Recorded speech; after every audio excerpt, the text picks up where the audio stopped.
Bonjour et bienvenue sur un nouvel épisode de podcast d'un renard dans la penderie. Je m'appelle Chloé, Coco la renard, sur Ravelry et Instagram. Je partage sur cette chaîne mes loisirs créatifs, principalement du tricot, un petit peu de couture et de la broderie, point de croix et broderie traditionnelle.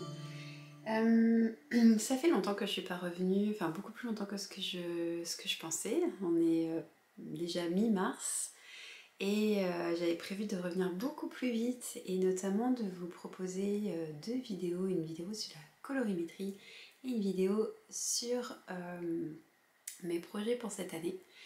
C'est en cours. Je me suis rendu compte aussi, je voulais aussi vous faire une vidéo sur un petit tour de mon atelier. J'avais commencé à filmer quand j'ai déménagé, et donc quand j'ai emménagé, et je me suis rendu compte que les vidéos ont disparu. Donc je vais devoir faire une nouvelle vidéo, mais différente de celle que j'avais prévue au départ. Voilà, il faut que je recommence tout de zéro, donc je vais m'atteler à ça. J'ai pas eu beaucoup de temps ces 2 derniers mois. C'est pour ça que j'ai encore rien mis. Pour celles qui me suivent depuis un petit bout de temps, vous commencez à être habituées. Je vous remercie d'être toujours au rendez-vous. Alors, je me suis dit que j'allais quand même faire un petit bilan de l'année dernière, en fait, de tout ce que j'ai fait l'année dernière. Et puis partager un peu avec vous mes envies pour cette année, même si on est au mois de mars finalement. Ça fait que 3 mois hein, déjà pour 2024, il en reste encore 9, donc ça laisse un petit peu de temps pour faire plein de choses.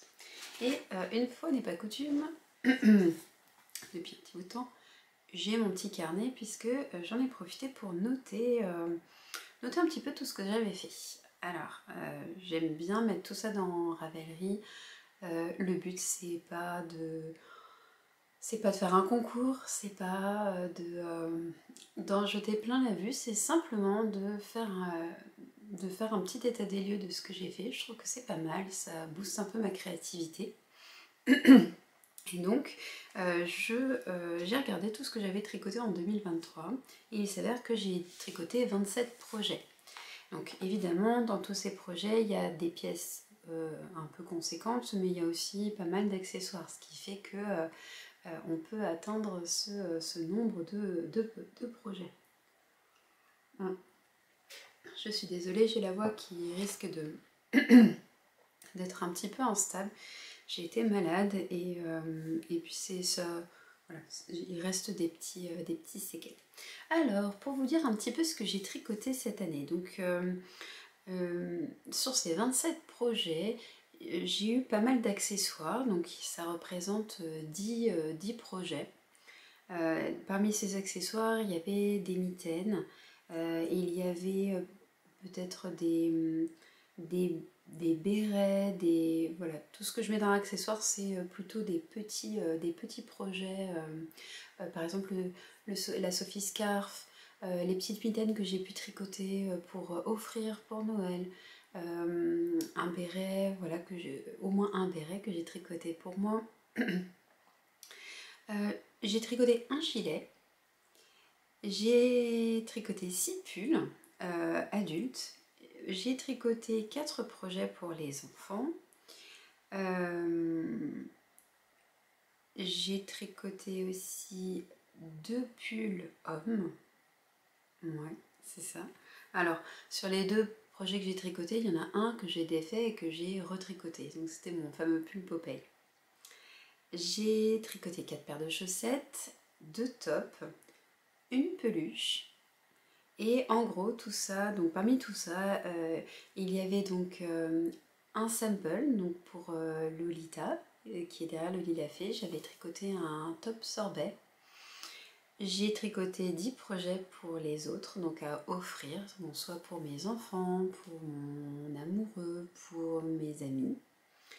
Et puis j'ai tricoté 14 projets pour moi, donc ça recouvre aussi les accessoires. J'ai eu un échec, vraiment. Je vous en avais un petit peu parlé, c'est le Hobbiton Vest. C'est un petit gilet sans manches de...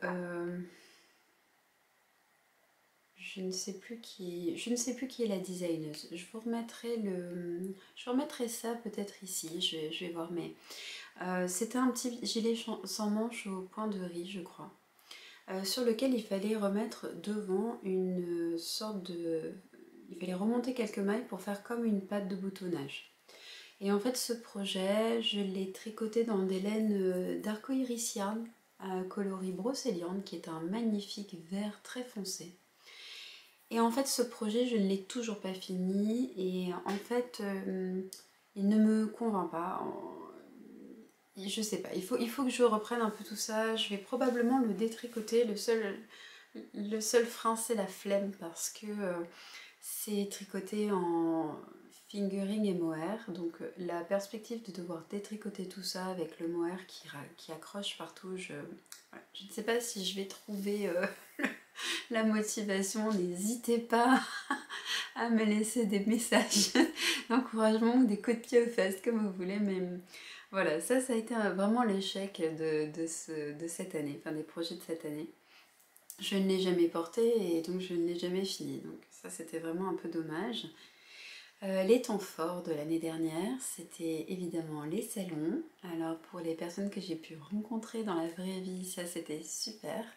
Le fait de pouvoir retrouver les tricopines, ça aussi c'est toujours un grand plaisir. Les partages et voilà, les discussions sans fin, tout ça c'est vraiment quelque chose que je continue cette année parce que ça me fait énormément de bien. J'ai repris le point de croix, donc ça je vous en ai parlé un peu, surtout dans la deuxième moitié de l'année dernière. Le point de croix, c'est quelque chose que j'ai appris à faire petite avec ma mère, mais j'avais un peu laissé ça de côté, et puis en fait c'est revenu en force, donc voilà, ça c'était très très chouette. Les projets 2023. Alors, il y aura donc une petite vidéo dédiée au projet tricot que j'envisage. Alors, ça n'aura... je me limiterai pas à ça. C'est pas un engagement absolu. C'est aussi pour pouvoir vous partager un peu ma façon de prévoir de prévoir un peu les tricots que j'ai envie de faire. Évidemment, c'est pas un objectif absolu à atteindre. Je tricoterai ce que j'ai le temps de tricoter. Mais j'aimerais donc tricoter mon stash, notamment faire confirmer les associations patron laine, parce que la plupart du temps, quand j'achète de la laine, j'ai déjà un patron en tête ou j'ai très envie de faire quelque chose. Après, je me rends compte que très souvent, je me laisse influencer par de nouveaux patrons qui sortent, et au final, tous les jolis patrons que j'ai dans ma bibliothèque et que j'ai quand même très envie de tricoter, je ne les tricote pas. Donc cette année, j'ai décidé, là en tout cas sans pression aucune, mais de ne pas racheter de laine tout de suite parce que j'envisage d'aller au Bigou de laine au mois de juin. J'envisage aussi d'aller au Ch'ti Bazar d'hiver en fin d'année s'il a bien lieu. Peut-être au CSF, je ne sais pas encore, mais en fait je préfère attendre d'aller sur les salons pour finalement choisir de la laine parce que ça donne une valeur un peu supplémentaire à ces écheveaux parce qu'il y a un beau souvenir derrière, parce que j'ai pu échanger aussi avec les teinturières et teinturiers aussi, parce que j'ai pu échanger avec mes copines pour choisir une couleur, et en fait tout ça, ça donne un petit plus encore au tricot, ça lui ajoute une histoire, et en fait j'ai très envie de continuer sur cette lancée. Et puis je suis en train de faire un destage, alors ça fait longtemps que vous m'entendez parler de ça. Il est fait, j'ai pris les photos, il me reste quelques bases à prendre en photo. Je lancerai un post, je pense, sur Instagram, et ça se passera sur Ravelry. J'ai pas du tout envie de gérer des photos, des échanges de messages sur Instagram, et puis ça peut avoir un côté assez frustrant finalement, un peu le côté premier arrivé, premier servi, avec on va dire tout l'aléatoire qu'il peut y avoir maintenant sur les publications qui vous sont proposées.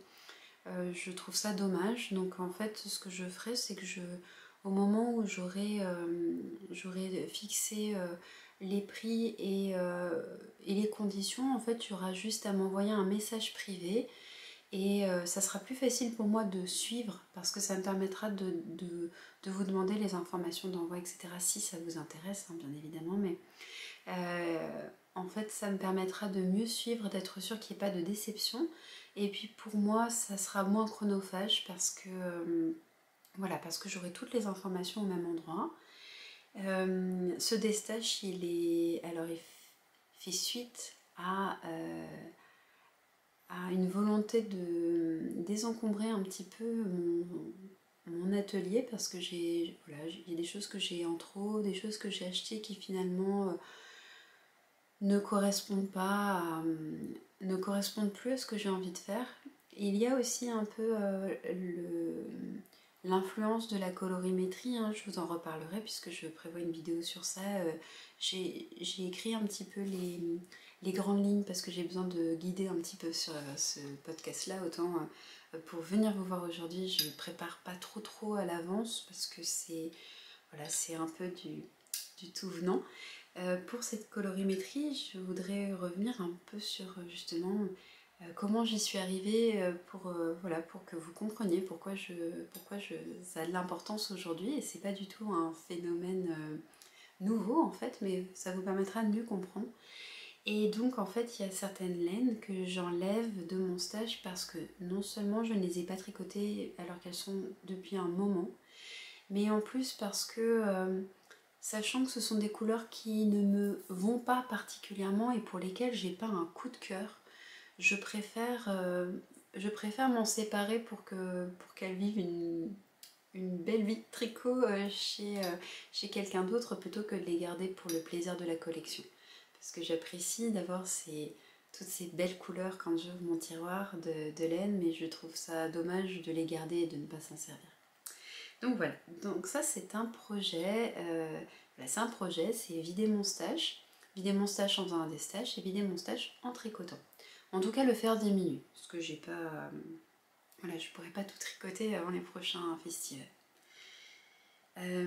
J'aimerais tricoter plus de gilets et de pulls pour les enfants, pour mes enfants, parce que en fait mon fils est tellement content quand je lui tricote quelque chose que ça me fait d'autant plus plaisir de lui tricoter quelque chose et de tricoter ce projet-là. Donc là j'ai un petit pull qui sautera sur mes aiguilles bientôt. Ma fille a eu droit à un petit tricot récemment, donc je vais d'abord privilégier mon fils et j'aimerais bien qu'ils aient des pulls qui durent un peu parce que là, ça y est, je rentre dans la période où il va falloir changer très régulièrement la garde-robe intégrale de mon fils qui pousse comme un champignon.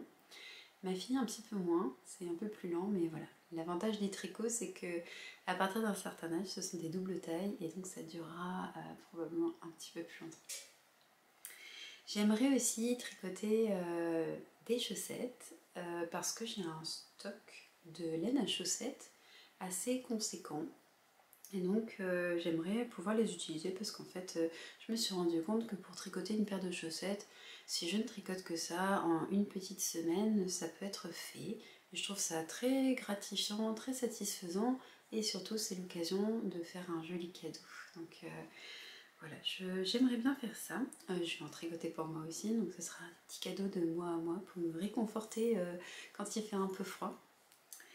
Et puis donc, je vous en ai déjà un petit peu parlé là, mais continuer sur ma lancée, sur l'expérience de ce rendez-vous, enfin de cet atelier colorimétrie que j'ai suivi au Ch'ti Bazar l'année dernière, et explorer un petit peu plus ces nouvelles couleurs qui m'apporte beaucoup de surprises et en même temps de plaisir parce que découvrir qu'il y a vraiment des couleurs que je ne soupçonnais pas et qui ont l'air de, je sais pas comment dire, popper. Et ben en fait j'ai très envie d'explorer tout ça. Donc voilà, je vais continuer sur ma lancée, d'où l'importance aussi de faire cette petite vidéo colorimétrie dès que possible, parce que j'ai très envie de partager tout ça avec vous. J'ai pas vraiment de bilan couture, parce que je n'ai pas beaucoup cousu l'année dernière. J'aimerais coudre davantage. Enfin, en fait, je vous dis ça, mais si, j'ai quand même pas mal cousu parce qu'en fait, j'ai cousu avant mon déménagement. Depuis mon déménagement, j'ai pas trop cousu. Mais bon, ça, la couture me prend un peu plus de temps et il faut que je trouve mes marques, mon rythme, donc ça va revenir. Ça va revenir et notamment aujourd'hui, j'ai Georgie qui est juste là à côté de moi, donc je vous présenterai quelque chose. Mais en fait, c'est surtout que je vois que j'ai un stage qui est assez important. Vous le verrez dans ma vidéo atelier, je vous montrerai tout ça. Et en fait, j'aimerais l'utiliser ce stage parce qu'en fait, j'ai toujours très envie de coudre ce tissu.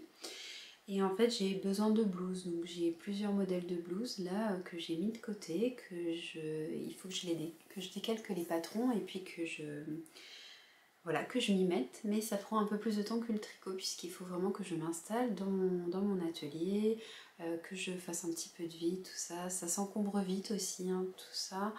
Donc voilà, je voudrais faire un peu plus de couture, donc des blouses. Je voudrais reprendre aussi cette, euh, euh, cette expérimentation de pantalons parce qu'en fait, je mets quasiment plus de pantalons actuellement parce que les formes du commerce ne me conviennent pas, ça descend trop derrière, ça serre un peu trop mais pas au bon endroit, donc en fait j'aimerais vraiment continuer ça. Il faut que je rachète du tissu pour reprendre le test de mon pantalon, le pantalon République du chiffon, je vous en avais parlé, j'avais pas assez de place derrière pour mon petit popotin, donc l'idée c'est de reprendre un petit peu ça et puis d'aller un petit peu plus loin.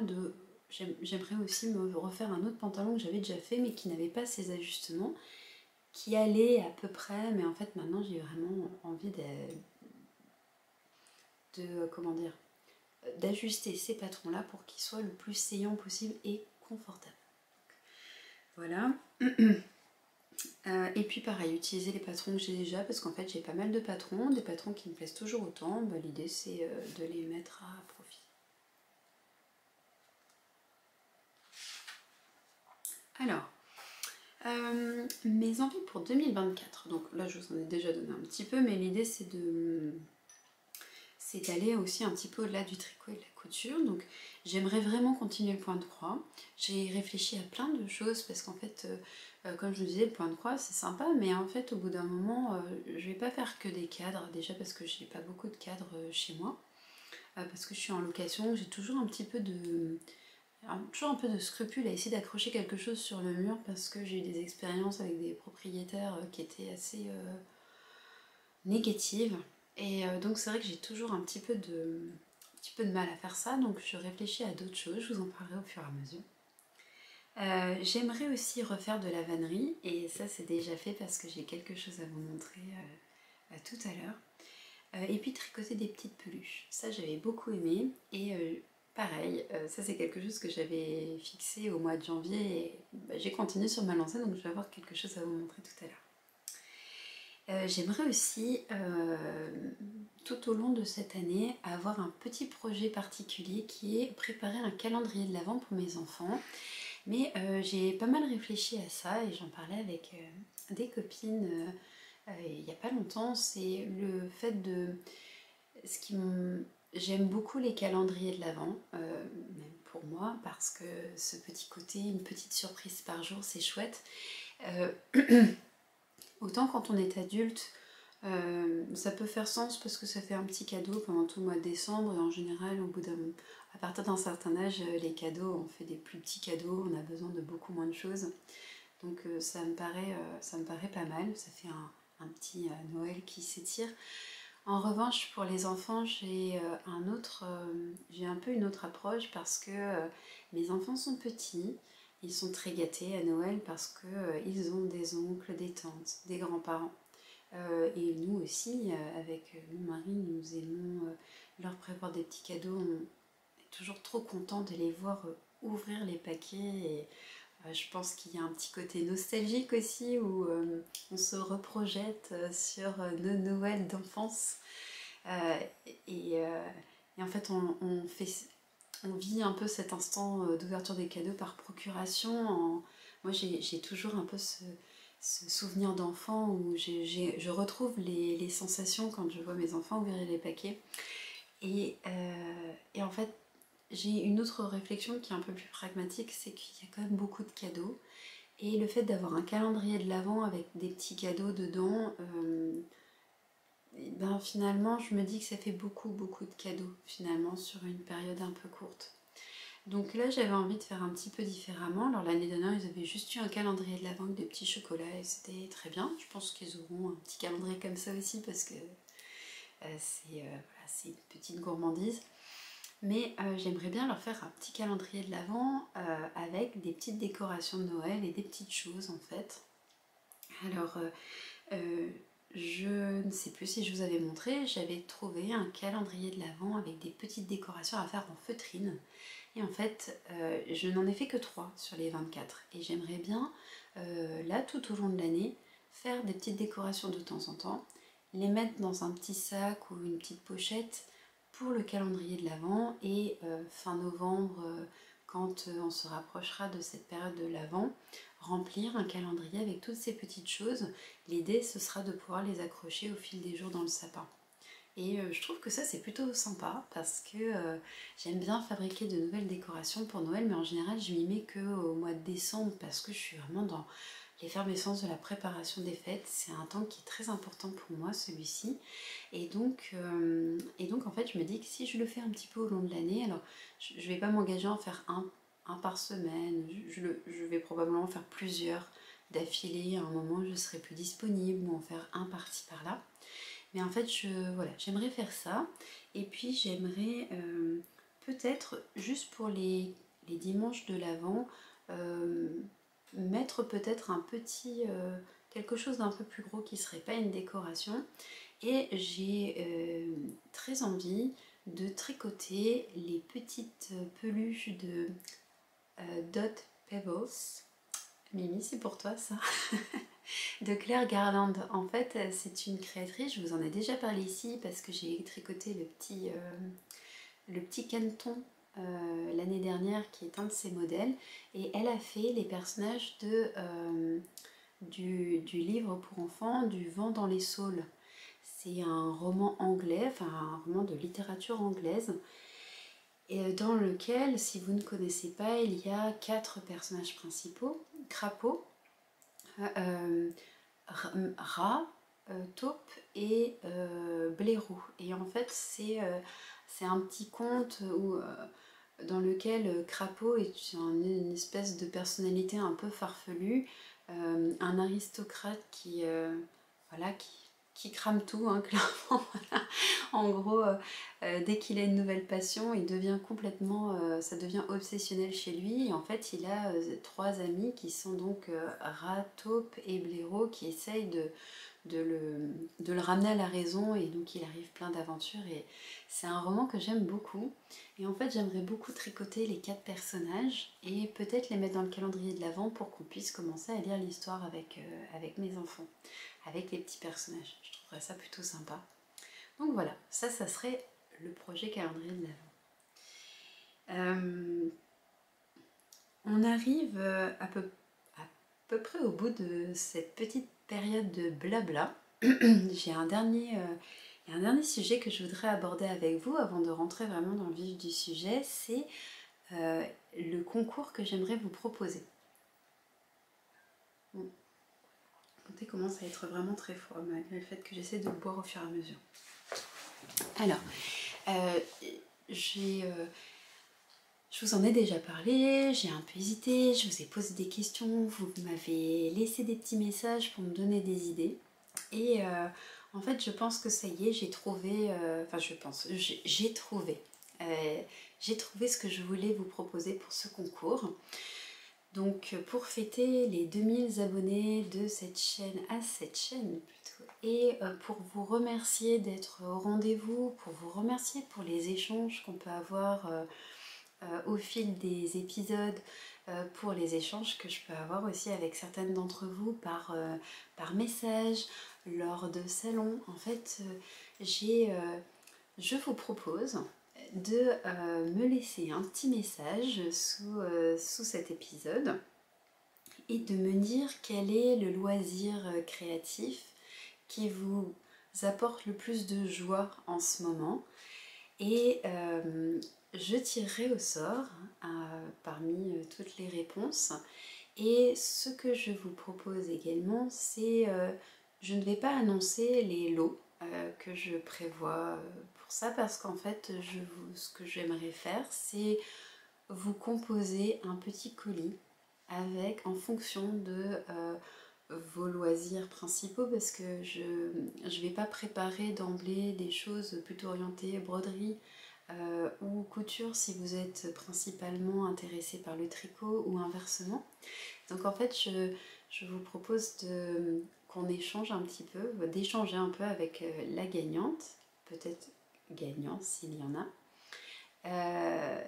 et d'essayer de vous proposer un lot qui soit en adéquation avec vos pratiques de loisirs créatifs. Voilà, je pense que... Alors, je ne sais pas trop combien de temps laisser, je dirais une quinzaine de jours. Voilà, je pense que 15 jours ça sera bien. 15 jours à partir du moment où la vidéo sera postée.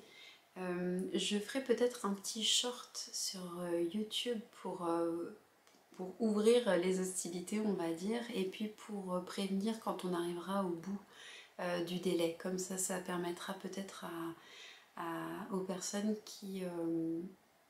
voilà, qui auraient oublié de laisser un petit commentaire, parce que je sais que selon le lecteur que vous utilisez, ça passe vite sur une autre vidéo et on peut vite être oublié qu'on voulait laisser un petit message et puis pas forcément y repenser tout de suite. Donc je ferai un petit rappel. Voilà, je vous propose ça. N'hésitez pas aussi à me dire en commentaire ce que vous en pensez. Moi je pensais que ça pouvait être plutôt chouette, voilà, et quelque chose de très personnalisé, ou en tout cas de personnel. Si jamais vous avez d'autres envies, n'hésitez pas, hein, ça pourra toujours me donner des idées pour la suite. Voilà, parce que je voulais vraiment vous remercier d'être là, parce que ça me fait beaucoup de bien de pouvoir partager tout ça avec vous, parce que pour les personnes qui me suivent sur Instagram, j'ai du mal à tenir le rythme des publications et je trouve que c'est plus fluide sur YouTube et que les échanges sont vraiment chouettes. Donc voilà. Voilà ce que je voudrais faire pour vous remercier. Et donc, sans plus attendre, nous allons passer au vif du sujet, à savoir qu'est-ce que j'ai fait pendant le temps qui nous a séparés du dernier épisode.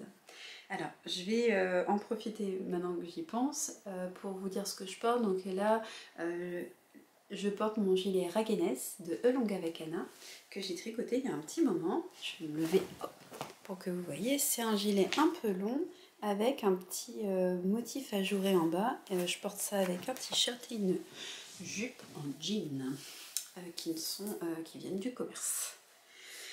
J'aime bien ce gilet parce qu'en fait il est assez chaud et il est un petit peu ample, donc je peux le mettre par-dessus un autre pull. Ça c'est plutôt pas mal.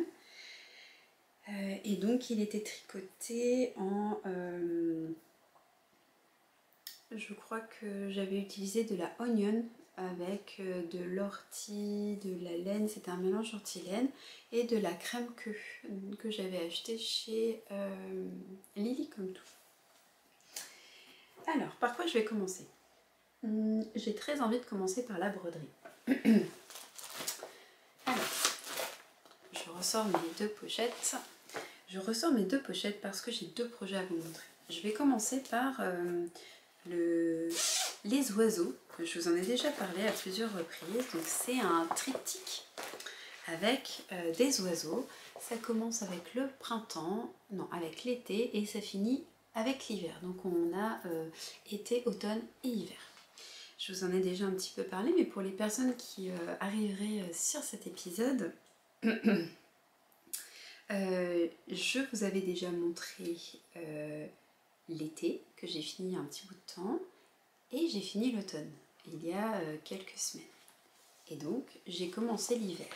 Donc, l'hiver ressemble à ça. Donc, il s'agit d'un sample de Blackbird Designs. Et c'est une collection qui s'appelle Loose Feathers. Voilà. Donc, ce sont des motifs un peu primitifs américains que j'aime beaucoup. J'aime beaucoup cette marque de patron parce que j'aime vraiment ce style. Et donc, alors ce que je vais faire, c'est que je vais vous le mettre avec ma pochette derrière pour que vous voyez. Alors, je vais déplier un tout petit peu ici. Ça vous donnera aussi, alors c'est un peu froissé parce qu'évidemment je travaille dessus actuellement, donc elle est un petit peu toute froissée. Ça, c'était l'oiseau d'été. Voilà, avec un abécédaire au-dessus, en dessous, des petites frises qui séparent chaque oiseau. Et voici mon oiseau d'automne. Alors, vous avez aussi un petit morceau de mon oiseau d'hiver que j'ai plutôt bien avancé déjà. Je l'ai commencé il n'y a pas très très longtemps, mais j'ai j'y ai passé un week-end, j'y ai passé je crois une journée, et en fait ça m'a fait du bien de ne faire que ça. J'ai pas fait de tricot à ce moment-là, donc j'ai bien avancé. Alors, mon oiseau d'automne. Alors, ce que vous ne verrez pas du tout, mais je vous le partage parce que ça fait partie un peu de la vraie vie. En fait, sur mon oiseau d'automne, il y a des petits décalages. Donc ça arrive quand on compte mal. Et donc j'ai eu un décalage, notamment sur ma frise. Alors des choses que je n'ai pas compris, comment je me suis retrouvée à décaler. Je n'ai pas compris comment j'avais fait ça. Mais bon, c'est pas choquant non plus. J'y ai sur mon oiseau d'automne un petit point que j'ai appris à faire, qui est ici. En fait, ces petites baies, ce ne sont pas des croix, en fait, ce sont des croix de Smyrne. Je ne sais pas si vous verrez très bien, mais voilà. En fait, on repasse le fil, on croise les fils, on fait une croix et ensuite on refait une autre croix inversée par-dessus. On a Nouma qui vient nous faire un petit coucou. Les petits bruits de griffes sur le parquet, c'est elle.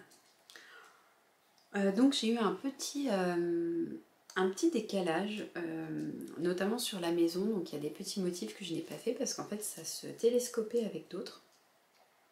Mais voilà, je vous dis ça, mais c'est pas du tout flagrant en fait parce qu'il n'y a pas de décalage complètement incroyable. Je pense que j'ai dû oublier quelque part dans le corps de l'oiseau. C'est pas évident à suivre ça. Donc en fait je me suis racheté, parce que ma fille a joué avec, mais je me suis racheté des petits marque-pages comme ça, post-it.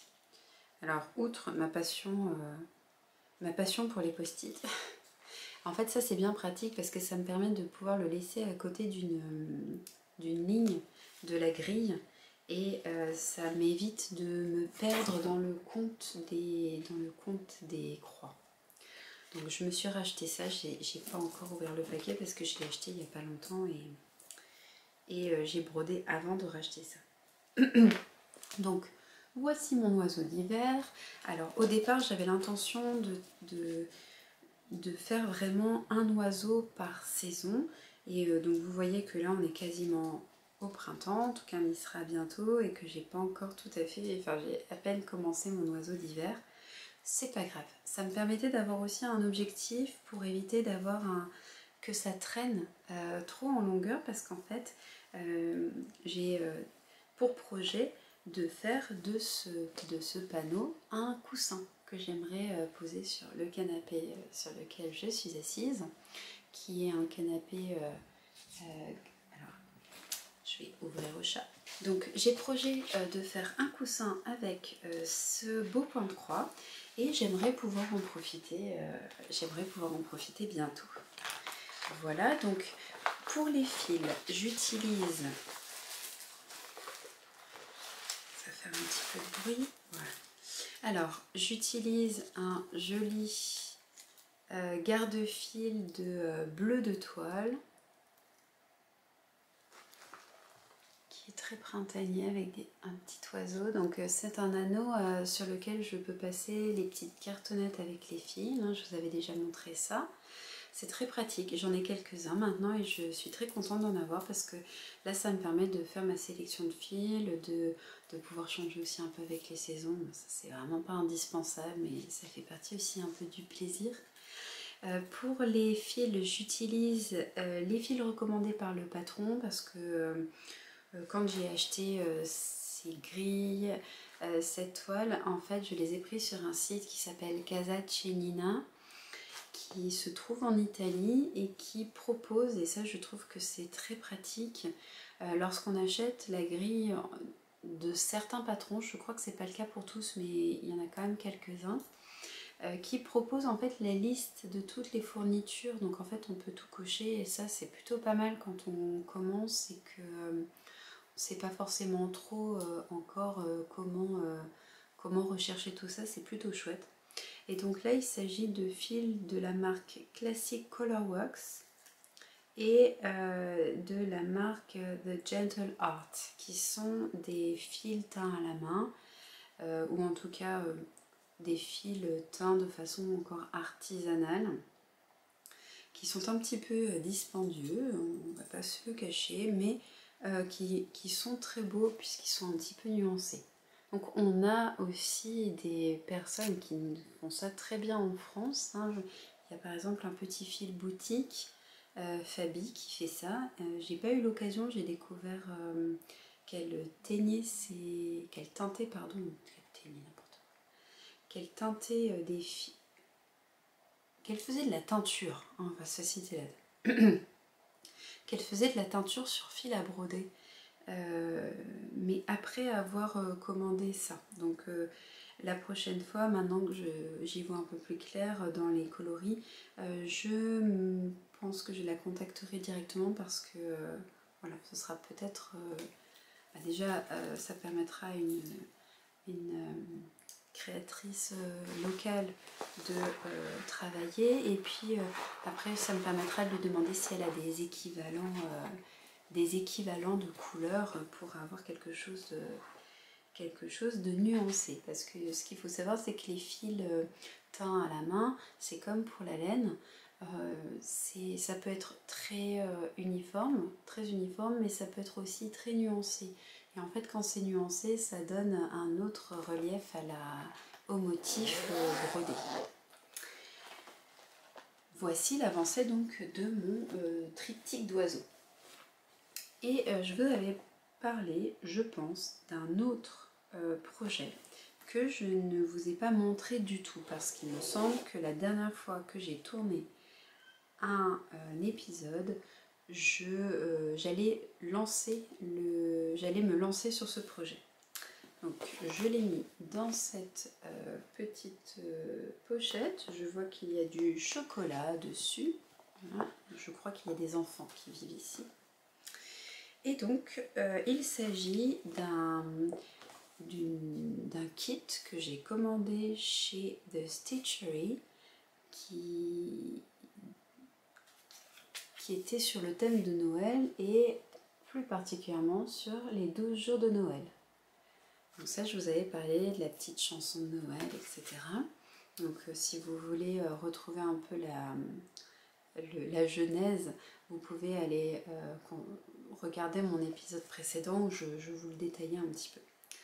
Donc je vous avais dit que j'aimerais bien tout au long de l'année broder un des 12 jours de Noël, puisque ça tombe bien, il y a 12 jours de Noël et il y a 12 mois dans l'année. Et je l'ai fait.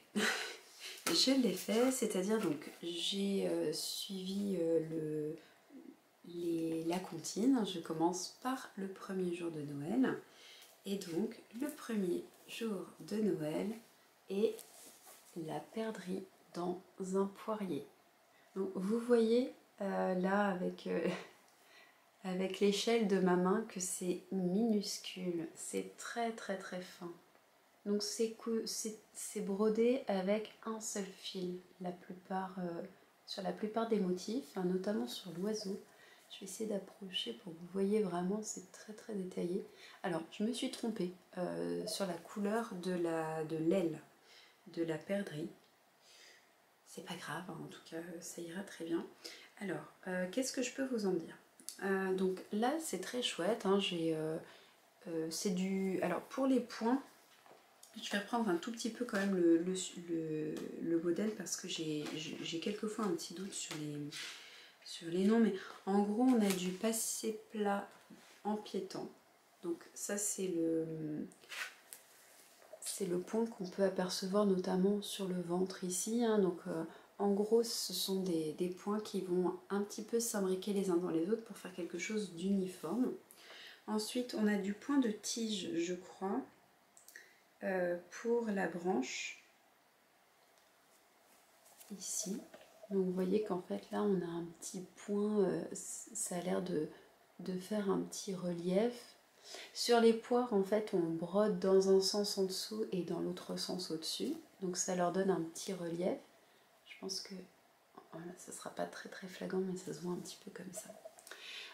Pour le petit voilà, après pour le petit œil ici c'est un point de nœud. En anglais, évidemment, ça s'appelle The French Knot. Et voilà, on va dire pour les points. Alors, la toile a été fournie dans le kit. C'est une toile qui est, je trouve, un petit peu... elle me paraît un peu grossière par rapport à la finesse du point qu'il faut faire. J'avoue que si je devais refaire des broderies comme ça, c'est pas une toile comme ça que je prendrais. Je pense que je prendrais une toile avec un tissage beaucoup plus serré parce que de temps en temps c'est difficile de faire du remplissage et je suis pas sûre que vous le verrez bien à la caméra, mais ça laisse un peu des jours, notamment là, parce qu'en fait on peut pas repasser 15 000 fois sur le... On ne peut pas repasser 15 000 fois dessus, tout simplement parce qu'en fait, au bout d'un moment, la toile, les fils de chaîne et de trame s'écartent un peu, ça peut faire un peu des jours en fait. Donc voilà, donc c'est un petit peu c'est un peu la réserve que j'émettrais quant au choix de ce tissu, mais le résultat est quand même plutôt pas mal. Et donc l'autre chose aussi, c'est que je brode avec une loupe. Et enfin c'est une lampe loupe que j'ai achetée. Et en fait je suis très contente de l'avoir fait parce que ça m'évite de m'abîmer les yeux sur la toile. Je suis désolée, il y a le chat qui miaule. Et donc oui, je suis très contente d'avoir pris ça parce que c'est vrai que là c'est vraiment tout petit, hein, vous voyez, c'est minuscule et c'est très détaillé et c'est très appréciable parce que je trouve que le résultat est magnifique. Mais pour les yeux, c'est quand même pas facile. Nouma, ça suffit. Donc, je vous montre le deuxième jour de Noël qui est deux perdrix amoureuses, hein. Enfin 2 perdrix en gros. 2 perdrix, n'importe quoi. 2 colombes, c'est turtle doves. Donc les colombes, pardon, amoureuses, hein, donc avec un petit cœur en haut qui est fait avec un petit point. Alors comment il s'appelle celui-ci? Je sais jamais comment je me rappelle plus comment il s'appelle en français. J'ai le nom en anglais parce qu'il est ici, mais ça s'appelle Lazy Daisy Stitch. Mais c'est vraiment ça, c'est que ça fait comme un petit pétale, hein. Vous faites une petite boucle et puis vous revenez bloquer la boucle en haut. Je sais plus comment s'appelle ce point là en français, ça m'échappe, mais voilà, ça permet de faire comme deux petits pétales et de remplir ensuite. Là, qu'est-ce que j'ai découvert comme point?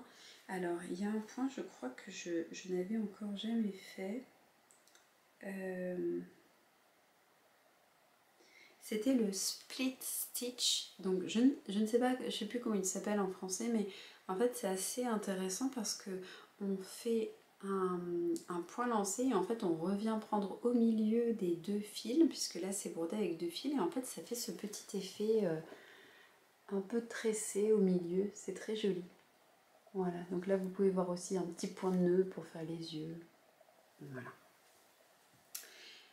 Donc ça c'était le deuxième, donc j'ai fait janvier, février, donc il me reste le mois de mars à faire que je n'ai pas encore commencé et il s'agira de 3 poules françaises. Donc là j'ai une petite poule à faire. Alors, le fil s'est coincé dans le cerceau. Voilà. Donc c'est une petite poule, donc vous voyez que sur la toile j'ai le motif qui est reporté. Donc, la toile est imprimée comme ça, c'est pas moi qui l'ai reportée, donc c'est pas tout à fait... quelquefois il manque un ou deux détails par rapport au modèle. Donc, je vais vous montrer à quoi ça ressemblera. Voilà. Et donc pour les faire, j'ai les fils. Alors, je vais vous montrer ça. Donc, j'avais reçu, c'est tout un kit complet avec les fils, j'avais même la paire de ciseaux, les aiguilles. Donc, j'ai un petit pochon comme ça dans lequel j'ai toutes les couleurs qui seront utilisées pour les 12 jours de Noël. Et donc, à chaque fois que j'en finis un, je vais chercher les couleurs dont j'ai besoin, je les mets sur ce petit garde-fil. Donc, comme évidemment, comme je vous l'ai dit, on brode souvent avec un seul fil. Donc là, j'ai les petits fils restants, je les garde ici pour éviter de les perdre, parce que là, pour ceux-ci, j'ai juste les échevettes. Donc je les ai passés directement sur le garde-fil tel quel, parce que je pense que il me restera pas mal de fils à la fin, parce qu'avec un fil par-ci par-là, au final, on n'en utilise pas énormément.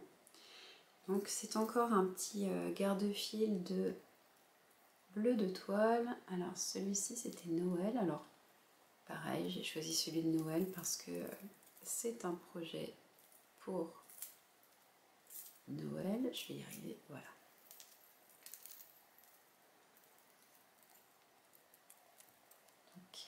C'est un petit écureuil trop mignon.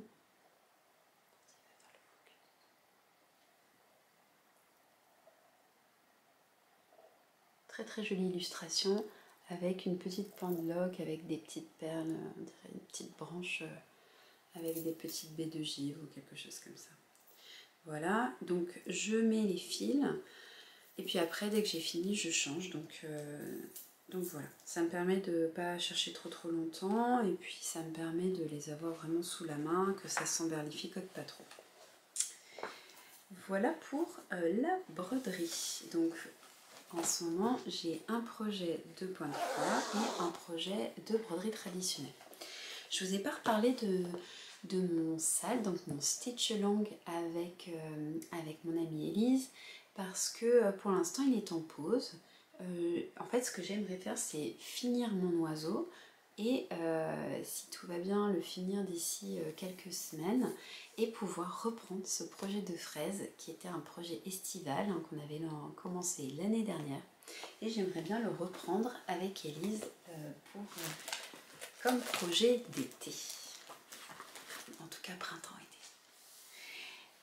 Je vous propose de passer à la couture puisque j'ai cousu. Alors je vais orienter peut-être un peu différemment, je ne sais pas, je vais remonter un peu la caméra pour que vous puissiez voir Giorgini. Voilà, je ne sais pas si ce sera parfait, mais on va essayer comme ça. Je vais monter encore un peu. Voilà. J'ai cousu une blouse, donc je vous ai dit que je voulais me coudre davantage de blouses parce que les chemises ne me vont pas, c'est acté, la forme n'est pas confortable du tout pour moi, les ajustements c'est compliqué, j'ai toujours les manches qui sont trop courtes qui m'arrivent ici. Alors ce que je peux accepter avec un t-shirt comme ça d'une chemise, c'est pas pareil parce qu'il n'y a pas le confort qui va avec. Donc j'ai porté mon dévolu sur la blouse pimpante. Je vais vous montrer tout de suite le patron. Voilà, d'avance, désolée pour le bruit. Voilà, c'est une blouse de Liz Taylor qui s'appelle Pimpante. Le niveau de difficulté est à 4 sur 5, hein, parce que ça c'est indiqué. Alors je suis désolée pour le bruit, mais c'est parce que j'ai mis mon patron dedans. Voilà, donc il y a toujours le niveau de difficulté en bas. Alors, la difficulté, elle est surtout parce qu'il y a un montage de pieds de colle et de colle, hein, comme pour une chemise. Donc ça c'est toujours un petit peu délicat. Sinon, c'est pas très compliqué. Par contre, ça demande de l'application et ça demande un petit peu de minutie parfois pour assembler les pièces. Donc ça, c'est toujours le même problème quand on fait de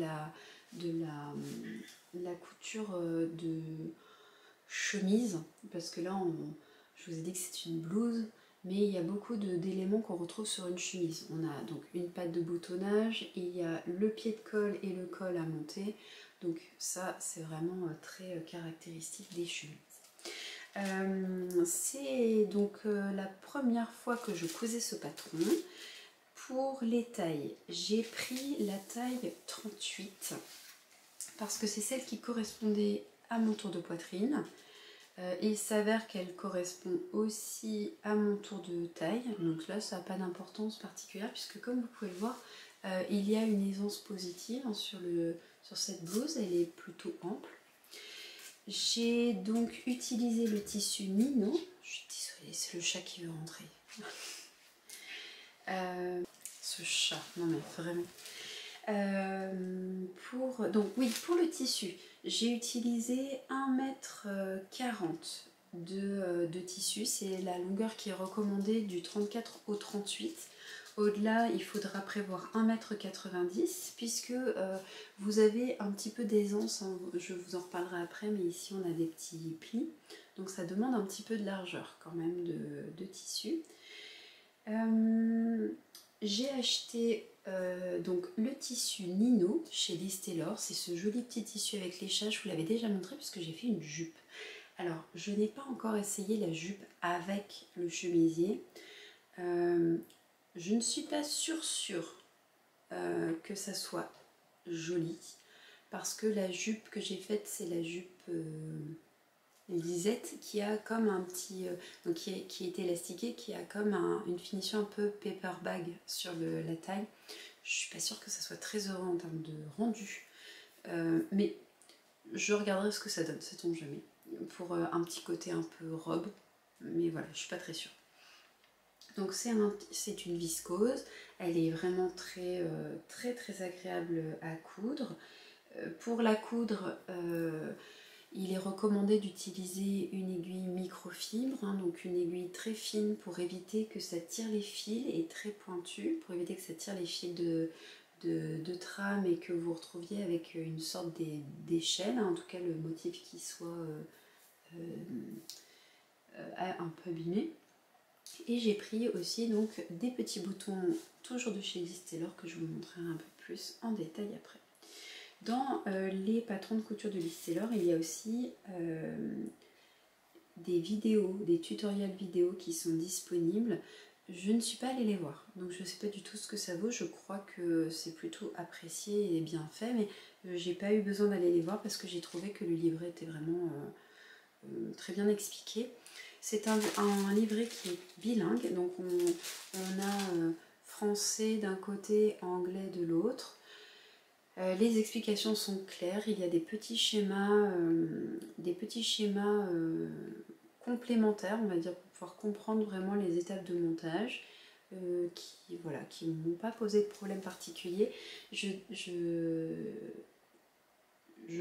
pense que c'est alors c'est pas un patron débutant, hein, clairement. Bon, vous avez le niveau de difficulté qui est annoncé, donc il n'y a pas de surprise, hein, là-dessus, mais je pense que ça peut être, si vous êtes débutante et très motivée parce que vous voulez apprendre à monter une pièce un peu technique, c'est intéressant. Par contre, ça vaut le coup de d'abord le tester sur un autre patron, enfin sur un autre tissu pardon que votre tissu final. Je n'ai pas fait de toile.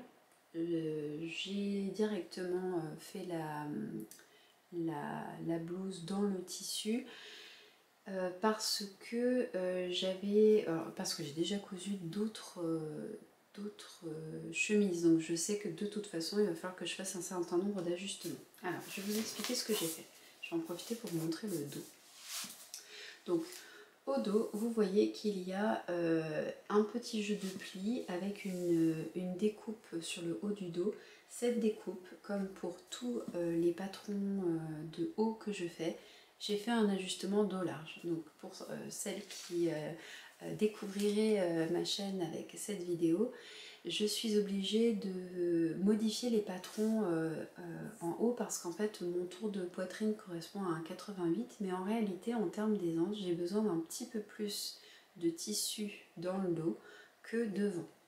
Et donc pour avoir ce confort, donc c'est pour pouvoir bouger et notamment avancer les bras tout simplement sans que ça tire trop sur les emmanchures, en fait je fais un ajustement dos large. Donc c'est un ajustement que j'avais découvert à travers les patrons d'Irendo. Donc il s'agit de couper la pièce à peu près au niveau de l'omoplate, de la décaler d'un certain nombre de centimètres. Donc là il faudra prendre vos mesures dos pour savoir si ça correspond ou pas. Et à combien de centimètres ça correspond. Et il faut comparer avec la mesure dos du patron. Et donc en fait ça vous permettra ensuite de savoir de combien il faut ajuster. Donc moi je rajoute 1,5 cm sur l'épaule. Donc j'ai besoin de 3 cm en tout d'aisance au niveau du dos. Donc j'ai modifié cette pièce de dos et j'ai modifié la pièce en dessous. Parce que sinon j'aurais perdu le petit jeu de plis qu'on voit ici, j'aurais perdu un petit peu d'aisance et ça n'aurait pas eu le même rendu. Donc ça c'est important sur un modèle comme ça, si vous faites cet ajustement sur la pièce, il ne faut pas le faire seulement sur la pièce du haut, il faudra aussi le faire sur la pièce, sur le pan du dessous. Sur un patron qui n'a pas d'empiècement comme ça, mais un dos complet, évidemment là vous avez juste besoin de faire l'ajustement sur cette pièce là, il n'y aura rien d'autre à faire.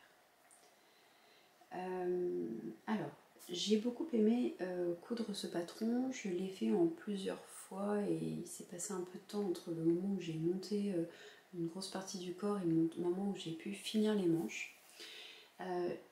Je l'ai modifié, donc comme vous pouvez le voir sur la photo de présentation, les manches sont 3/4 ou 7/8, non, je veux dire 3/4. Moi j'aime pas du tout ces longueurs là parce qu'en fait il est très rare que je porte juste la blouse sans rien. Je suis assez frileuse, donc j'ai très régulièrement au moins un gilet, quand c'est pas un pull ou un pull et un gilet, enfin bon bref. Je porte souvent quelque chose par-dessus, un lainage. Et donc j'ai rallongé les manches. J'ai rallongé les manches de 10 cm. Ça, je l'ai noté sur mon patron, je crois. En tout cas, j'ai la démarcation, donc ça va être l'occasion de vous montrer. Le patron, les pièces sont très bien faites, elles prévoient justement l'allongement. Vous voyez, là j'ai plié mon tissu en deux, mais vous avez une ligne ici qui vous permet de rallonger ou raccourcir. Donc vous voyez que moi j'ai rajouté tout ça entre la pièce haute et la pièce basse.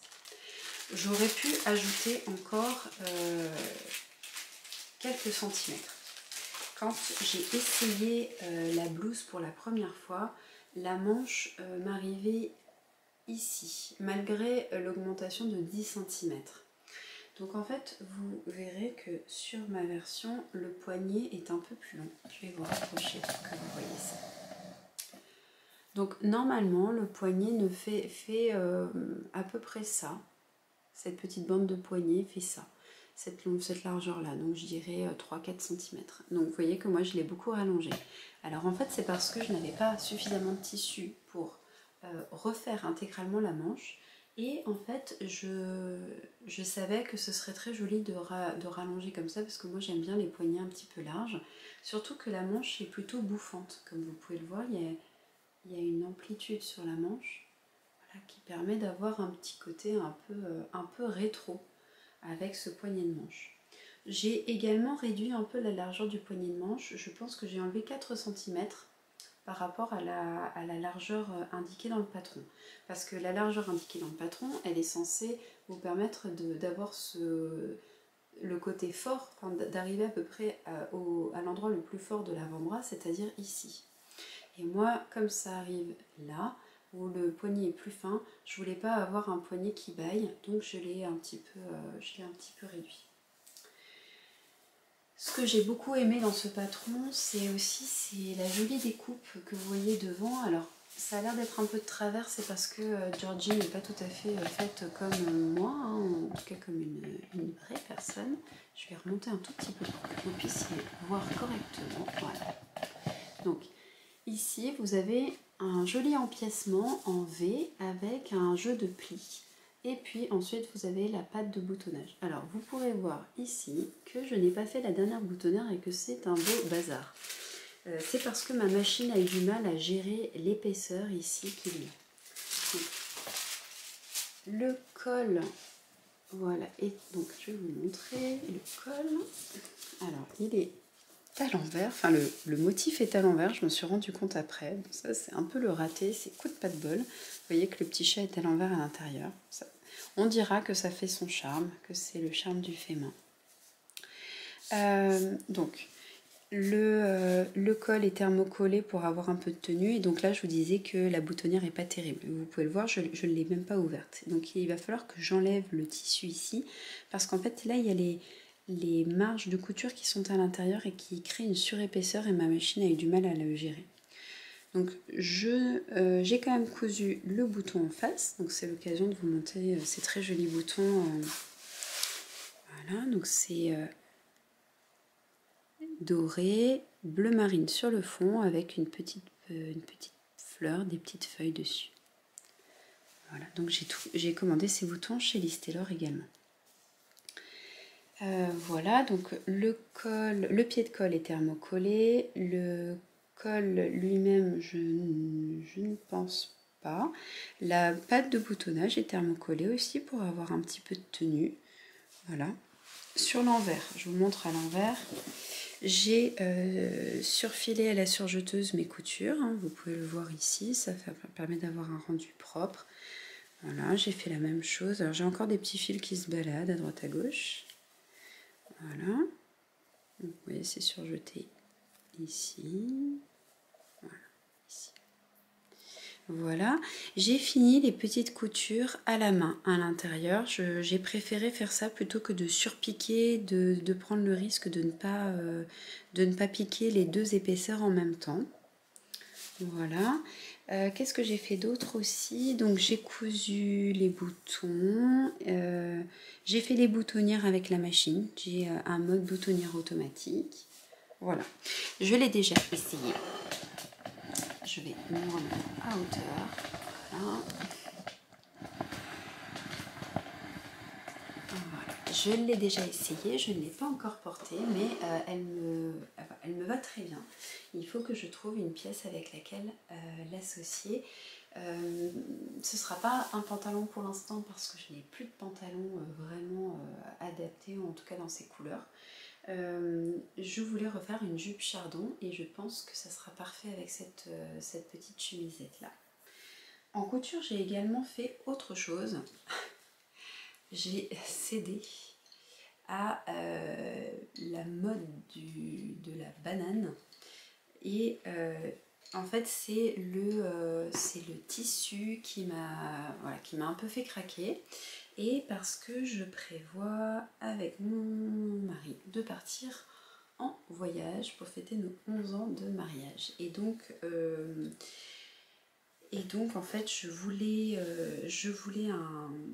un sac qui soit peut-être un peu moins encombrant qu'un sac à main, en fait, que ça m'encombre pas forcément au niveau des hanches, parce que je porte des sacs en bandoulière principalement, et qui puisse me permettre de mettre quand même un petit peu de choses dedans. Donc, vous allez peut-être reconnaître le kit qui est de chez Chouette Kit. Alors, hop, Donc c'est un kit de chez Chouette Kit. Et en fait, j'ai craqué pour ce super joli jacquard avec des petits tigres chats noir et blanc avec du lurex doré. Voilà. Donc c'est un jacquard. Ça n'est pas doublé. Donc je vais vous montrer les finitions à l'intérieur. C'est pas doublé du tout. C'est surjeté et on passe ensuite un biais de propreté ici. Il y a une alternative pour faire la version, une version avec une doublure. Je ne l'ai pas faite parce que là je voulais tester le patron et voir ce que ça donnait déjà. Donc je vous cache pas qu'avec le jacquard ça fait des épaisseurs, donc c'est pas forcément évident. Donc on n'a pas beaucoup de pièces, hein. Globalement il y a une pièce doublée en dessous pour apporter de la rigidité au sac. On voit voilà, la pièce est là. Ça apporte un petit peu de rigidité au sac. Vous verrez à l'intérieur, c'est sur l'endroit aussi. Et on a ensuite deux petites pièces à découper qui vont au-dessus de la fermeture éclair. Je vais vous montrer fermée. Voilà, donc on a deux pièces ici, deux pièces de la poche principale. On a quatre petites pièces qui viennent former les petites oreilles là. Et puis après, donc dans ce kit, on avait le jacquard, la sangle, les attaches, la fermeture éclair. La seule chose qu'il n'y avait pas, c'était le fil. Alors le patron est plutôt bien expliqué. En gros, on a une grande planche avec le patron, les pièces d'un côté et les explications de l'autre. C'est plutôt pas mal. C'est pas la première fois que j'utilise Chouette Kit. J'ai découvert ça quand ça a émergé, quand ça s'est lancé. J'avais pris quelques petites box à l'époque. J'ai dû en prendre une ou deux. Voilà, c'était des collections, c'était plutôt sympa. Et donc je reçois toujours les newsletters et puis de temps en temps je regarde ce qu'il y a. Et là je me suis dit que ça pouvait être l'occasion. Donc c'est un jacquard qui est plutôt de bonne qualité, en tout cas là comme ça. Évidemment ça s'effiloche pas mal hein, parce qu'il y a plusieurs fils de chaîne et trame. Globalement les explications sont pas mal. Le petit regret c'est la largeur du biais parce qu'en fait je le trouve un petit peu fin pour bien ganser les coutures. En fait j'aurais bien aimé un biais peut-être deux fois plus large pour que ça puisse bien recouvrir, parce qu'en fait avec les épaisseurs, je vais vous montrer notamment là où on a les petites oreilles. Voilà. Ici, on a des petits fils qui se baladent et qui ne sont pas pris en sandwich parce que c'est trop épais. Voilà. D'ailleurs, là, je suis en train de me rendre compte que ça n'a pas pris. Voilà, bah typiquement. Donc ça faudra que je reprenne à la main, je pense. Vous voyez ici, là, le biais, il n'a pas du tout pris. La couture s'est faite à côté parce que c'est un peu inégal en termes d'épaisseur des deux côtés. Donc ce que j'ai fait par contre, c'est que j'ai tout surjeté avant d'ajouter le biais. Je me suis dit que ça ferait... déjà ça me permettait d'élaguer un petit peu parce qu'évidemment ça fait des fils partout. Hein. Vous pouvez voir, là il y a des petits fils, qui se sont coincés, que j'ai pas vu tout de suite. Et qu'il va falloir que j'essaye de recouper vraiment à ras pour éviter de tirer dessus et que ça abîme le tissu. Donc ça je vous encourage à, si vous utilisez du jacquard, de toute façon à tout surjeter et puis après à bien recouper voilà, les fils pour éviter d'avoir des trucs comme ça qui se coincent partout. Donc là je l'ai fini il n'y a pas longtemps, donc c'est tout neuf. Il y a encore des petits fils à couper à droite à gauche. Ça sera l'occasion, voilà, hop, et puis de passer un bon coup d'aspirateur. Donc je suis plutôt contente. Après je pense qu'un petit coup de fer ça serait pas mal, juste pour bien mettre en forme, parce que vous voyez que ça gondole un petit peu juste parce qu'en fait c'est un tissu qui est un petit peu mou, le jacquard, et que avec les... voilà, vous voyez ici ça rentrouille un peu, juste parce que il faudra un petit coup de vapeur je pense pour que le biais se mette bien en place et que ça donne un peu plus de structure à la forme du sac. Donc une petite couture assez rapide, hein, globalement 2 heures, 2 heures et demie je pense pour découper, assembler. Il n'y a pas beaucoup d'étapes, il y a 6 étapes d'explication, je crois, ou 7. Donc vraiment ça va vite. Voilà, donc on verra l'utilisation, mais je pense que je serais contente d'avoir ce petit truc là. Ça remplacera pas du tout mon sac à main parce que c'est pas trop mon style vestimentaire habituel. Mais voilà, je me dis que là, pour avoir... ah oui, comme ça me permet de vous montrer la taille un peu. Donc vous voyez, ça prend une bonne partie de mon torse. Pour le porter comme ça, avoir toutes mes affaires près de moi, ça sera pratique. Ça m'évitera d'avoir à trop regarder ce qui se passe. Peut-être que je le mettrai même plutôt de ce côté-là pour avoir vraiment la fermeture éclair devant moi. Voilà, mais en tout cas, ça fait le job. Et en tout cas, je trouve le jacquard vraiment ravissant. C'est tout pour la couture et je vais maintenant vous parler des tricots terminés. Et je vais commencer par ces chaussettes. Alors, je n'en ai qu'une seule, mais c'est une paire. C'est parce que j'ai pas retrouvé la deuxième. Elles ont été lavées, elles n'ont pas été lavées au même moment. Il s'agit de la paire de chaussettes Coloïd 2.0 de Lisandre Roudin. C'est un modèle gratuit que j'ai trouvé sur Ravelry. Je voulais faire une paire de chaussettes pour mon amoureux. Et j'avais acheté ces très jolies laines au Bigou de Laine ou au Ch'ti Bazar 2022. Je vais essayer de voir si j'ai l'étiquette ici. Il est possible qu'elle soit... Alors, je crois que ça s'appelle une petite prune. C'est de la laine de moute. Alors, hop. Donc, l'étiquette est un petit peu... elle est un petit peu pliée puisque je l'ai mise au milieu de mon écheveau. Donc, laine de moute, c'est une teinturière super fun que j'ai découvert au Ch'ti Bazar ou au Bigou de Laine, je ne sais plus, donc en 2022. Et elle fait des kits qui s'appellent Moute Kit Chaussettes 140. Donc là, c'est un écheveau de 100 grammes avec 2 mini de 20 grammes. Alors, j'avais un mini de cette couleur violette. Donc, je vais vous montrer. Ça, c'est un petit peu emmêlé. Ça va être le bazar. Ça va être un petit peu le bazar. Alors, il y en a partout.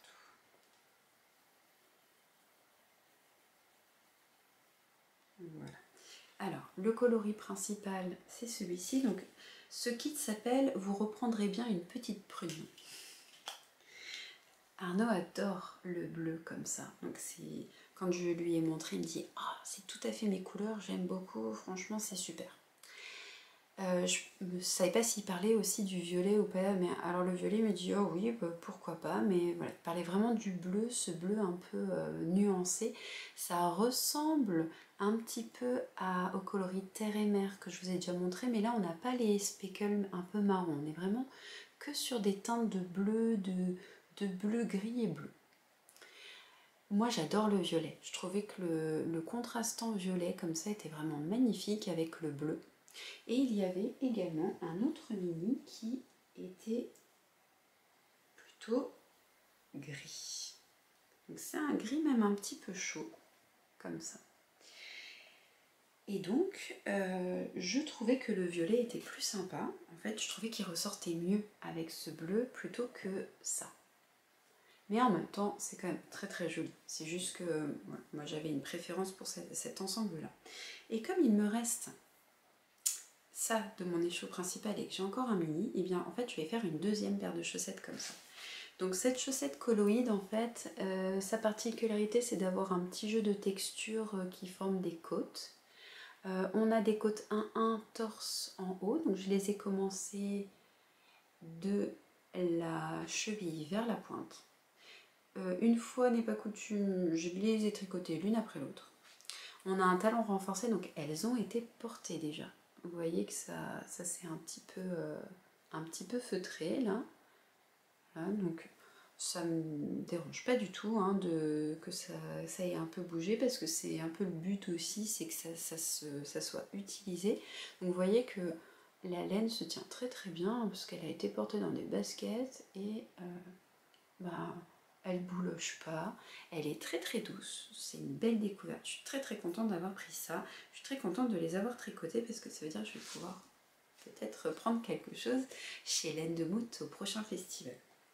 Donc très simple, une semaine hein, pour faire la paire sans souci. Les explications sont très claires. C'était la première fois que je tricotais un modèle de Lysandre Ourdin. Ça s'est très très bien passé. Je trouve que le patron est très clair. J'aime bien le style aussi. Si on veut, on peut faire des rayures de 3 couleurs différentes. On peut tout faire voilà, avec des couleurs différentes si on le souhaite. J'aurais pu faire peut-être une rayure violette, une rayure grise et une autre rayure violette, ou voilà. Il me reste très très peu de laine. Je vais vous montrer, c'est vraiment minuscule ce qui me reste. Voilà, de mon mini. Donc franchement, super bien rentabilisé. Et donc, je vais en refaire une deuxième paire comme ça, pour que du coup Arnaud ait une deuxième paire de chaussettes colloïdes. Donc colloïde 2.0. J'ai fait 2 autres paires de chaussettes, mais là j'en ai qu'une seule à vous montrer, mais c'est la même couleur, c'est juste la taille qui va changer.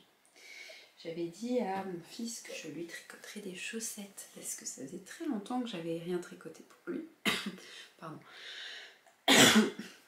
Ça faisait très longtemps que j'avais rien tricoté pour lui, donc je lui ai montré ma boîte et je lui ai demandé ce qui lui ferait plaisir pour ses chaussettes. Alors j'avais proposé un peu des couleurs un peu flashy, mais finalement il m'a dit: maman, je voudrais des chaussettes qui brillent. Alors je lui ai montré un ou deux échos. J'en avais un noir avec de la stellina argentée, et ma fille est arrivée sur ses entrefaites et a pris un échou et a dit: oh, c'est pour moi ça. Et je lui ai dit: bah oui, si tu veux, tu peux avoir ces chaussettes là. Et donc elle avait choisi, je sais pas si j'ai l'étiquette là, c'est un écheveau qui brille, qui s'appelle Golden, qui est de teinture lurée. C'est sa base de chaussettes qui brille. Et donc j'avais un écheveau que j'avais pris au Ch'ti Bazar l'année dernière, je crois. Non, l'année d'avant. En 2022 aussi. J'ai fait donc 2 paires de chaussettes comme ça. Donc ça, c'est celle de mon grand Zachary. Voilà. Donc ça brille bien bien bien. Le coloris est vraiment magnifique. J'avais pris ça pour me faire un béret. Et en fait, je suis très contente que mes enfants aient des chaussettes. Donc j'ai fait exactement le même modèle pour les deux. J'ai utilisé le patron Everyway Socks de Elodie Morand et Émilie Drouin. C'est un patron en fait qui est très adaptable. On peut soit commencer des côtes vers la pointe ou de la pointe vers les côtes. Ça va de la taille bébé nourrisson jusqu'à la plus grande taille adulte. C'est adaptable pour de la laine fingering ou de la laine decay. Et écoutez, franchement, le patron est super. Alors, je pense que c'est un patron payant que j'ai acheté il y a un petit bout de temps, et je l'avais déjà utilisé pour faire des chaussettes que j'ai offertes avec une laine à rayures. Je vous en avais parlé la dernière fois, je crois que je vous avais montré la laine. Donc c'est le même patron mais en uni. Donc là pareil, il y a des petites côtes 1-1. Je suis pas sûre qu'elle soit torse celle-ci. Un petit talon renforcé. Voilà, des petites diminutions avec un petit motif qui se forme là. Je vais vous le montrer comme ça. Voilà, plutôt sympa. Je crois que sur les colloïdes c'est un petit peu pareil. Oui, c'est exactement pareil. Donc voilà. On vient faire donc on vient former le talon, on forme le gousset pour avoir la bonne taille et avoir ce petit talon renforcé. Elles ont été portées déjà, donc pareil, la laine se comporte plutôt bien, parce que ça c'est porté sans soin du tout dans des baskets, donc avec le tissu à l'intérieur, ça accroche un tout petit peu. Vous voyez que la laine n'a pas du tout bouloché, là tout va bien. Donc super, mais j'adore le travail d'Audrey qui est derrière Teinture Lurée, elle fait des trucs vraiment super.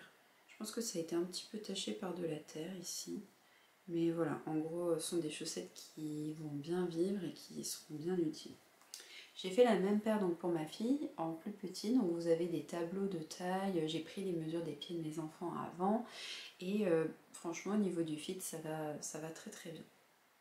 Donc il m'en reste encore un tout petit peu. À mon avis, j'aurai pas assez pour faire une paire pour moi. Je vais quand même peser.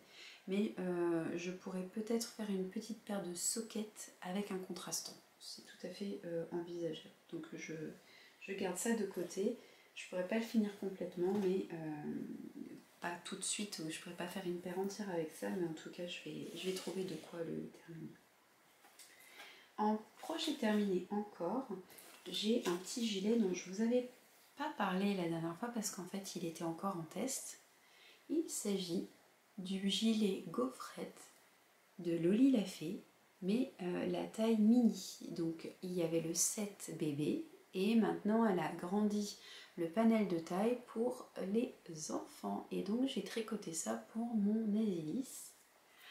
C'est un très joli modèle que j'avais fait pour moi d'abord. Donc je l'avais testé quand il est sorti en taille femme adulte. Je l'ai testé. Est-ce que je l'ai testé en bébé? Oui, je l'ai testé en bébé. C'était même une tenue que ma fille a portée le jour de son anniversaire quand elle a eu 1 an.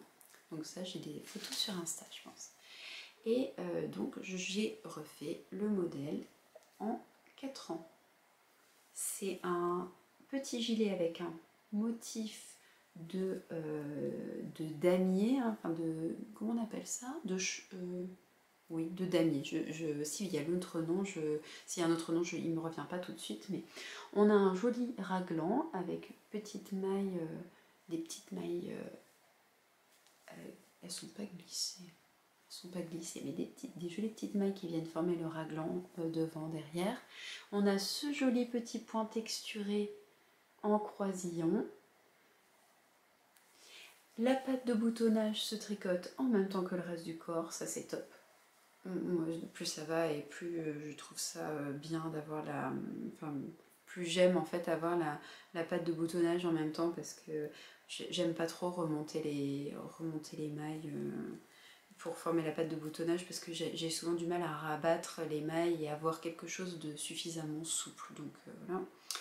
J'ai choisi la finition en dents de chat parce que je la trouve vraiment trop mignonne sur les poignets. J'ai utilisé la laine de Loli la Fée. C'est donc la base numéro 1 ou 2. Ah bah, la Dickey. Je ne sais plus si c'est numéro 1 ou numéro 2. Et en plus, je crois que là, j'ai pas les étiquettes. Pas les étiquettes, mais c'est la base DK de Loli la Fée. Et le coloris, c'est truffe. C'est légèrement violine. C'est un marron violine, en fait. C'est vraiment très joli.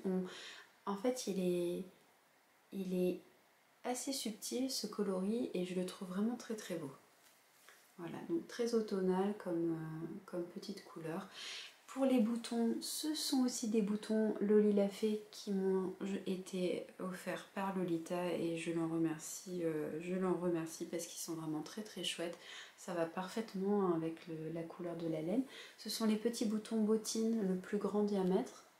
Voilà, avec un petit rendu un peu brillant, un peu nacré, super joli. Et donc Asilis l'a déjà porté plusieurs fois. La laine, elle est vraiment très très douce. Ça se lisse bien, ça gonfle quand on le fait tremper. Voilà, c'est un petit gilet que j'aime vraiment beaucoup. Et pour l'instant, il est un peu grand pour elle, notamment pour la longueur du corps, parce que je l'habille en 3 ans. Au niveau des manches, il y a un petit peu de rame, mais c'est pas trop long. Je pense qu'il faudra peut-être que je rallonge un tout petit peu les manches enfin, quand elle va grandir, je verrai. Parce qu'il est un petit peu plus long le corps est un peu plus long que les manches ne le sont. Donc elle pourra le mettre longtemps, mais je pense qu'il faudra que je rallonge un tout petit peu les manches. Donc le petit gilet gaufrette. J'ai terminé avec les projets finis et maintenant je vais vous parler un peu de mes encours parce que j'ai un encours qui est long pour l'instant. C'est un... Je ne suis pas sûre, je ne sais plus si je vous en ai parlé parce que comme j'ai commencé à tourner la vidéo sur les projets, j'en ai parlé là mais je ne suis pas sûre d'en avoir parlé précédemment. Je vais attraper les livres qui va avec.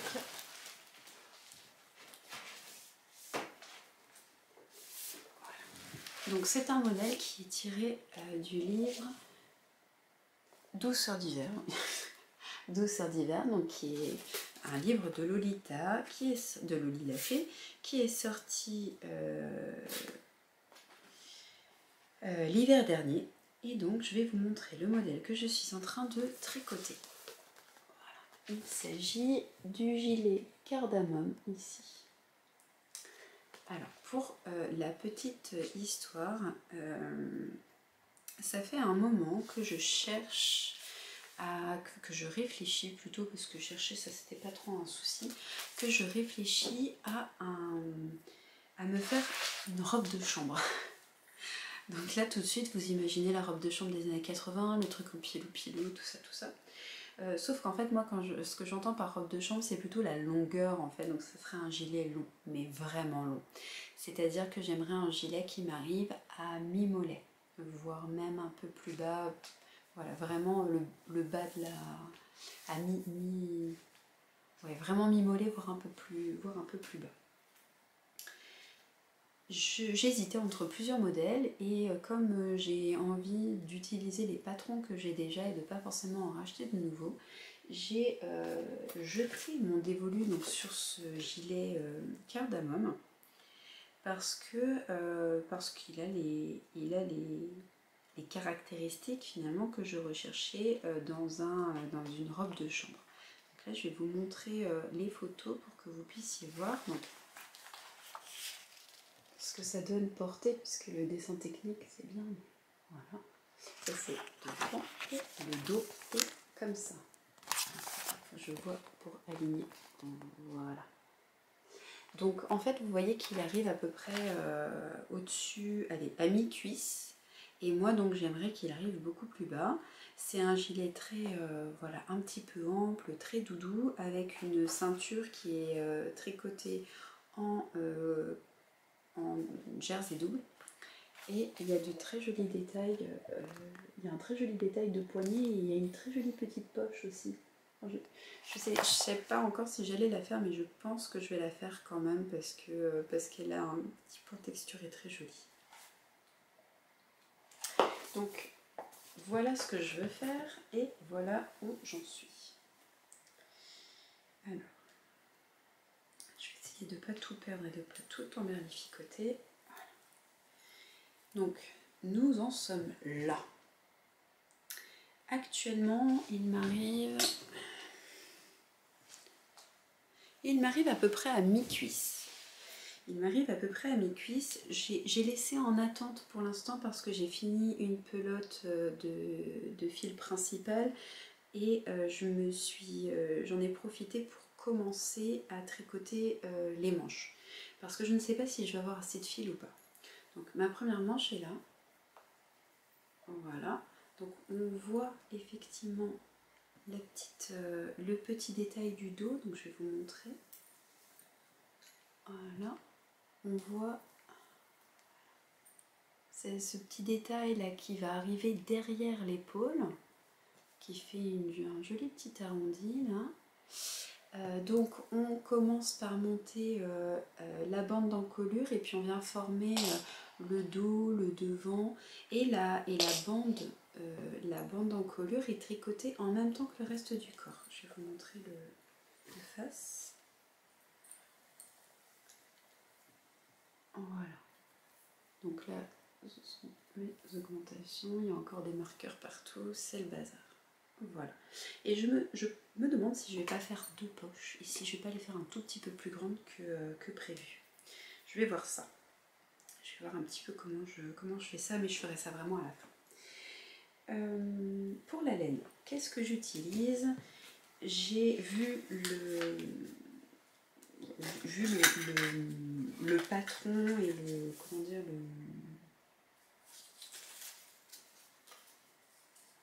vu la consommation de laine que ça va faire, j'ai préféré aller regarder du côté des laines industrielles. Et j'avais déjà tricoté de l'alpaga de Drops, que j'aime bien. Et j'ai pris de la Kid Silk. Alors, je vous montre l'étiquette comme ça. Voilà, c'est de la Kid Silk de Drops. Donc, la Kid Silk, le coloris, c'est le coloris 19. Donc, c'est un vert, je vais vous montrer la pelote. Voilà, c'est un vert un peu bouteille, comme ça. Le coloris est plutôt bon. Et pour l'alpaca, c'est le coloris 78,95. Non, très poétique. Qui est à peu près, qui est à peu près dans les mêmes tons. C'est un petit peu plus jaune, mais ça va très bien ensemble. Et j'aime vraiment beaucoup voilà, le coloris, c'est vraiment pas mal. Je ne sais pas si j'ai assez de pelote encore, là j'arrive pas trop à savoir, je pense que je dois en avoir assez pour finir la robe de chambre, enfin le gilet, mais je suis pas sûre d'avoir assez pour faire la ceinture et la poche, donc on verra. Alors autre en cours du moment, je vous ai dit que j'avais très envie de faire des petites peluches de Claire Garland et notamment les personnages du Vent dans les saules, et voilà ce que j'ai commencé à faire. Alors elle est unijambiste pour l'instant, mais j'ai commencé une petite grenouille et c'est parfait pour rentrer dans le cal du tricot kiff du Mini. Donc je vais lui faire ses petites pattes bientôt et j'en profiterai pour partager quelques photos sur Insta. Donc pareil, pour les laines, j'ai choisi de la Drops. Alors j'ai fait par mégarde. Je les ai tricotés en fil unique alors que normalement il faut un fil doublé.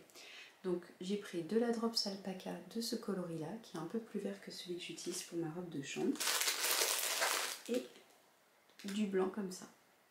Donc ça aurait valu le coup d'être doublé. Je pense que ça aurait été un petit peu un peu moins ajouré, mais franchement ça va. Voilà, donc je le tricote en 3,25. J'avais pas mes aiguilles 3,5 je crois, donc c'est un tout petit peu plus serré, mais voilà. Et la dernière chose que je voulais vous montrer, c'est de la vannerie. J'ai fait un plateau. Alors, j'ai utilisé un kit de Sylvie Bégaud et le cours d'artisane pour le faire. Et il n'est pas parfait, notamment en bas. Je pense que je me suis un peu ratée. Mais franchement, j'en suis super contente. Et en fait, je vais en faire un petit plateau à ouvrage dans lequel je mettrai un projet dont je vous parlerai la prochaine fois. Je vais m'arrêter ici parce que j'arrive au bout de ma batterie. Je vous remercie d'être au rendez-vous. N'oubliez pas le petit concours. Laissez-moi un petit message pour me dire quel est votre loisir actuel qui vous donne le plus de plaisir. N'oubliez pas de laisser un petit pouce en l'air si ce que je vous propose vous plaît, pour pouvoir faire connaître un peu ma chaîne. Avec les nouveaux algorithmes, j'ai l'impression que ça passe très vite à la trappe, donc ça me ferait très plaisir aussi que vous soyez comment dire, informés quand mes vidéos sortent, parce que j'ai quelques personnes qui m'ont dit qu'elles ne recevaient même plus une notification même si elles étaient abonnées. Donc je sais pas trop ce qui se passe avec YouTube, mais voilà, n'hésitez pas à laisser un petit pouce, à laisser un petit commentaire, même juste un petit smiley, c'est super. Ça me fait toujours très plaisir de savoir que vous êtes passé par là et que si vous avez passé un bon moment, c'est encore mieux. Je vous souhaite une belle journée, soirée, en tout cas je vous dis à très bientôt. Je n'oublie pas les vidéos dont je vous ai parlé depuis un bout de temps, ça viendra, je suis désolée, j'ai pas autant de temps que j'aimerais. J'ai beaucoup d'idées et finalement pas assez d'heures pour les faire, mais c'est toujours aussi important pour moi de venir partager avec vous et je vous remercie vraiment du fond du cœur pour tous les gentils messages.